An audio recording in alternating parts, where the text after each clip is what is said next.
आर्थिक चीजें इंपॉर्टेंट है। आर्थिक चीजें सब कुछ नहीं है। आर्थिक चीजें सब कुछ नहीं है, बट इंपॉर्टेंट है।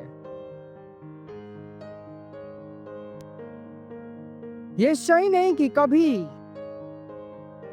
हमारी तिजोरी भरी हो और कभी एकदम खाली हो।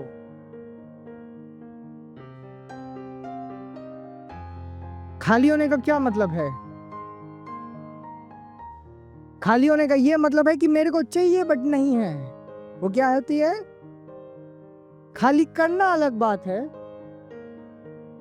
खाली करना वो अलग बात है। विश्वास का कदम उठा के एक व्यक्ति खाली करता है, वो चुनौती दे रहा है शारीरिक स्तर के इनकम को। That's a different thing. खाली करना अलाउड है, खाली रहना अलाउड नहीं है। अब मेरी बात समझ रहे हैं? एक व्यक्ति अगर खाली करे वो अलग बात है, लेकिन खाली रहे वो सही नहीं है।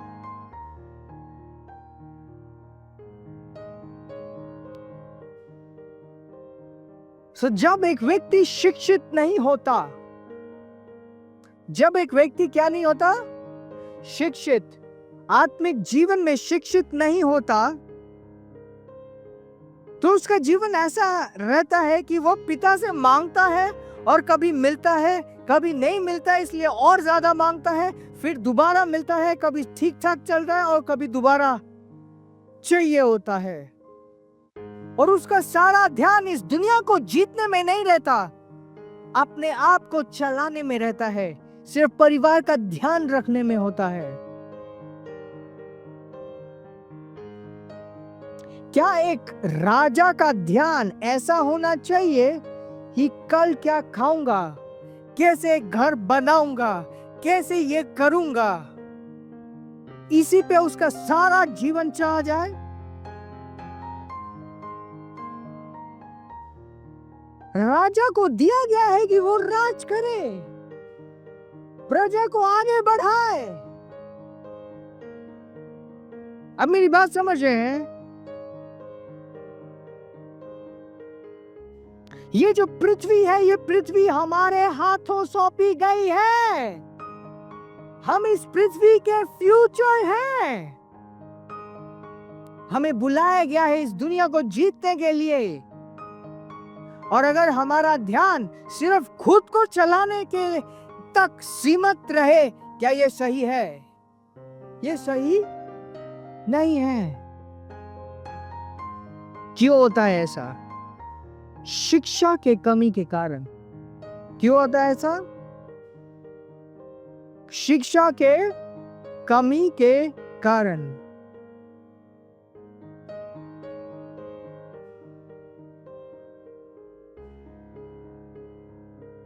एक होता है सोर्स, एक होता है चैनल। एक होता है सोर्स, एक होता है चैनल।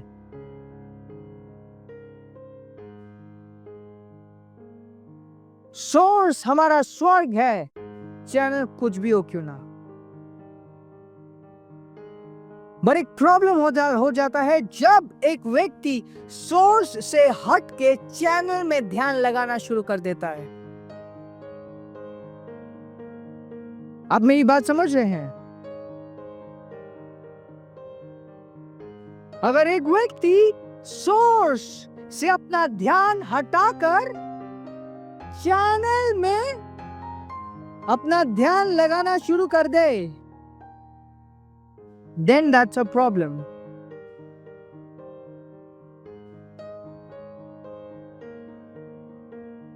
What is money?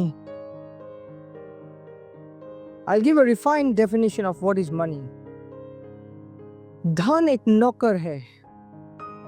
धन क्या है? एक नौकर है। Understand it very well. What is money? Money is a servant. If you don't understand money as a servant, money will not be a servant. But money is a servant. खुद से बोलिए, धन क्या है? नौकर है। जिस तरीके से आज के बाद आप ये कह नहीं सकते अच्छा एक टाइम आएगा जब हम धन से लेना देना बंद कर देंगे। It is not going to happen. धन will always be there, but आज के डेट से just know this for sure कि मनी क्या है। रिमेंबर दिस, धन क्या है? धन क्या है? नौकर। धन क्या है? That is God's idea कि इसको मैंने नौकर दिया है ताकि ये अपनी इच्छा इस नौकर से पूरी करवाएगा। And that's exactly it is. You have something, you want to do it, put money, it will be done. आप मेरी बात समझ रहे हैं? धन क्या है? नौकर है। धन क्या है? और ये नौकर किसने दिया है? Yes, if you are not clear about it, बहुत बड़ा मैसअप हो जाता है। अगर ये बात क्लियर नहीं होती कि धन नौकर है और ये नौकर परमेश्वर ने दिया है और मुझे परमेश्वर ने राजा बनाया, अगर ये बेसिक चीज क्लियर नहीं होती तो बहुत बड़ा प्रॉब्लम होता है। It's a very big problem.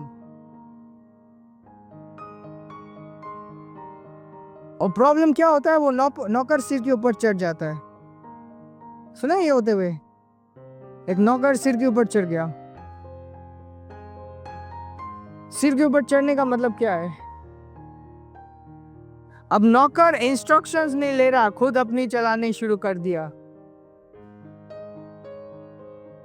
नौकर के साथ इतना अच्छा बर्ताव किया, उसके साथ सारी चीजें खुद को खोल दिया, उसको वो दिया जो उसे नहीं देना चाहिए था, अपने आप को मामूली बना गया। अब नौकर भी उल्टे मुंह कुछ बोल के जा रहा है।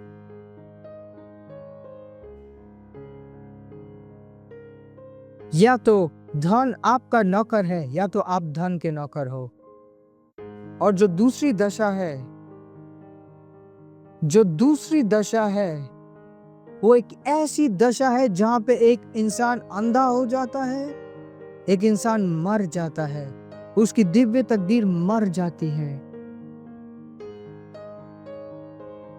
उसका जीवन, उसके साल, उसके वर्ष दीमक खा जाते हैं। जो उसके अंदर से महिमा का सुगंध आना था, गटर की बदबू आती है। ये गटर क्या है? ये दुनिया की चीज है, गटर है। उसे विवश कर देता है ऐसी बहुत सारी चीजें करने के लिए जिसके अंदर कोई महिमा नहीं है, जिसके अंदर सिर्फ गटर की बू है। अब मेरी बात समझ पा रहे हैं? अभी आपके अंदर से स्वर्ग की सुगंध आ रही है। अभी आपके अंदर से महिमा की एक सुगंध, that's real, महिमा की सुगंध होती है।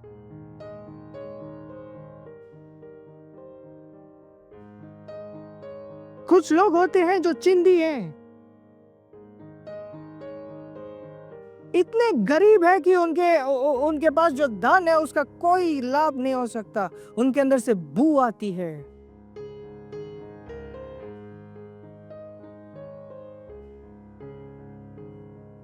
कब होता है? जब ये नौकर सिर के ऊपर चढ़ जाता है। जब ये नौकर, ऑफ कोर्स बाइबल कहती है कि धन का लोभ प्रॉब्लम है। There is another big problem, धन की गुलामी। धन की गुलामी कि मैं धन के लिए मेरे को ये सब चीज बेचना पड़ रहा है। बेचना पड़ रहा है मतलब आइटम्स को बेच रहा हूं, वो नहीं। मैं अपने दर्शन को, मैं सच्चाई को, वो जो मुझे करना चाहिए था उसको छोड़ के मैं किसी और की गुलामी कर रहा हूं। ये वहीं पे बात आती है जो यीशु ने कहा कि एक व्यक्ति 2 मास्टर्स को सेवा नहीं कर सकता। और जो दूसरा मास्टर है उसका था मेमन, मतलब मनी।